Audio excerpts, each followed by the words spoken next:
আমাকে অনেকে প্রায় সময় একটা কোয়েশ্চেন করে যে আমার তো 2 মাস বা 3 মাস সময় আছে, এই সময়ে কি আমি ফ্রিল্যান্সিং শিখতে পারবো কিনা?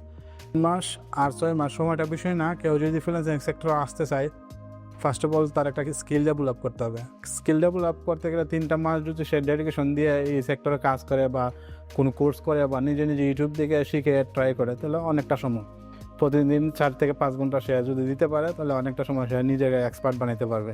কিন্তু মনে করেন কারোর দেখা দেখি যদি আবার কেউ এই সেক্টরে আসে যে আমার তো সময় আছে 3 মাস, দেন 3 মাস পরে আমি আরেকটা কিছু করব বা চাকরিতে জয়েন করব বা যে কোনো একটা কিছু করবো, আমি 3 মাসে একটু ট্রাই করে দেখি, এই ট্রাই করে দেখি মনোভাব যদি থাকে, তাহলে সে 3 মাসে কিছু শিখতে পারবে না। কিন্তু কেউ যদি ডেডিকেশন দিয়ে আপনার 3 মাস সময় শেখার ট্রাই করে যে আমি 3 মাসে আমার এই স্কিলটা আমি ডেভেলপ করবোই, তাহলে সে অনেক কিছু করতে পারবে।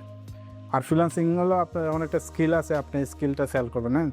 দেন হলো আপনার স্কিল যদি অর্জন করে ফেলতে পারেন, আপনি যে কোনো একটা সাবজেক্টের উপর স্কিলটারে আপনি মাস্টার হয়ে যেতে পারেন, তাহলে আপনি ফ্রিল্যান্সিং করতে পারবেন। হয়তো বা কিছুদিন লেগে দিতে পারে, কিন্তু এক সময় না এক সময় আপনি ফ্রিল্যান্সিং ক্যারিয়ারে সাকসেসফুল হবেন।